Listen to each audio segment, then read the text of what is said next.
మూసీ నది సుందరీకరణ వల్ల ఎన్ని వేల ఎకరాలకు నీళ్ళు అందుతాయి రేవంత్ రెడ్డి గారే చెప్పాలి. తెలంగాణ ప్రజల తలసరి ఆదాయము ఎంత పెరుగుతుంది మీరే చెప్పాలి. 1,50,000 కోట్లు అన్నాడు ఫస్ట్, తర్వాత 1,00,000 కోట్లు అన్నారు, తర్వాత 1,50,000 కోట్లు అన్నారు. ఇలా పాలమూరు రంగారెడ్డి అంత కష్టపడితే ఒక 20,000 కోట్లు పెడితే మొత్తం డిస్ట్రిబ్యూటరీ సిస్టమ్ కూడా కంప్లీట్ అవుతుంది. కానీ ముఖ్యమంత్రి గారు ఒక్కరోజు కూడా దాని దగ్గర పోలేదంటేనే you can easily understand where he's priorities are lying. He's priorities are lying in Hyderabad.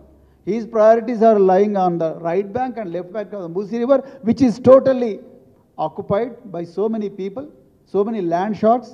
అక్కడ ఉన్న ఈ మూసీ రివర్ను దాంట్లో ప్రజల తలసరి ఆదాయం ఏమాత్రం పెరగని మూసీ రివర్లో 1,50,000 కోట్ల రూపాయల ప్రజాధనాన్ని తగలేసే బదులు అదే పాలమూరు రంగారెడ్డిలో మిగతా వర్క్ ఏదైతే 20% 30% మిగిలిందో దాన్ని కంప్లీట్ చేస్తే లక్షలాది ఎకరాలు సాగునీరు వస్తుంది, వేలాది గ్రామాలకు తాగునీరు కూడా వస్తుంది. మరి ఎందుకు రేవంత్ రెడ్డి గారు ఆలోచించడం లేదు? నిజానికి 8 నెలల పాలనలో ఇరిగేషన్ మీద కాంగ్రెస్ ప్రభుత్వం తీసుకున్న నిర్ణయాలేమో చూడండి మీరు. శ్వేతపత్రం అన్నారు. ఏం సాధించిందండి వీళ్ళు శ్వేతపత్రం?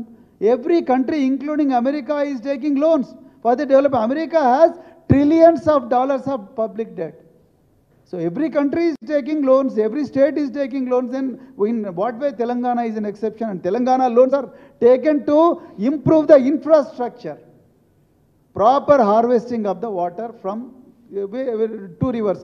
Revanth Reddy gariki Telangana naisargika స్వరూపం మీద భౌగోళిక స్వరూపం మీద ఏ మాత్రం కూడా అవగాహన లేదని చాలా క్లియర్గా అర్థమవుతున్నది. అందుకొరకే ఆయన మూసీ రివర్ చుట్టే తిరుగుతూ ఉన్నారు.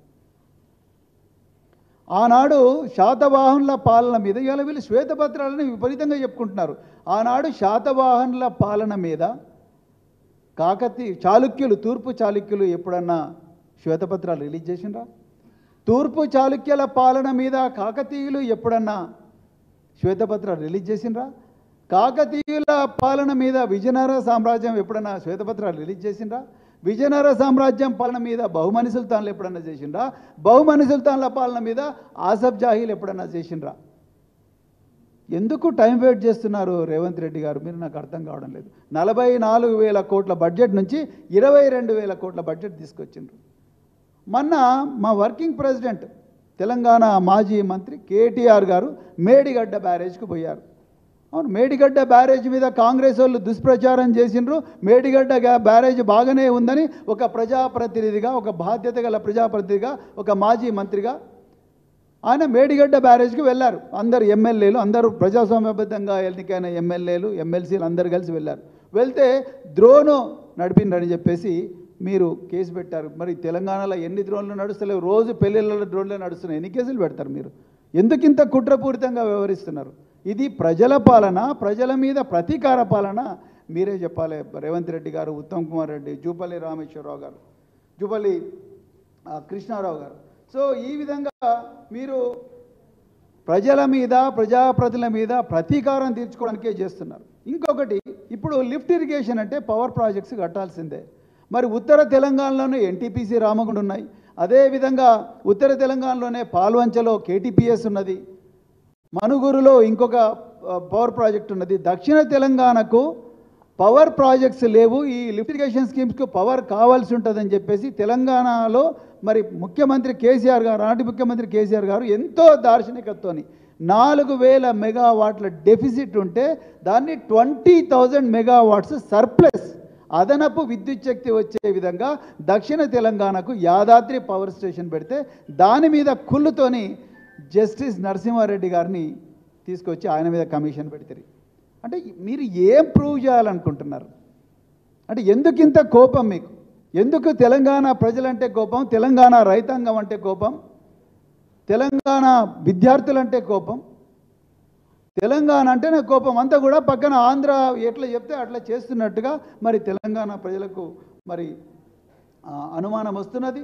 అందుకొరకే ఈ ఎంటీ అయిన ట్యాంక్స్ ఏవైతే ఇప్పుడు పెద్ద నిరంజన్ రెడ్డి గారు చెప్పినట్టుగా ఈ ఎంటీ అయిన ట్యాంక్స్ అన్నీ కూడా తప్పనిసరిగా మరి ప్రత్యేకించి వట్టెం, అదేవిధంగా ఏదుల, అదేవిధంగా మరి నార్లాపూర్, ఈ మూడింటిని కూడా చేయాలి.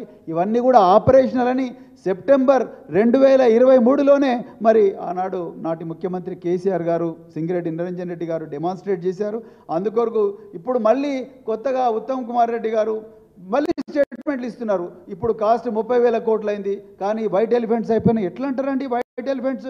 World's largest lift irrigation scheme which was designed by famous engineers, then how can you call it as a white elephant?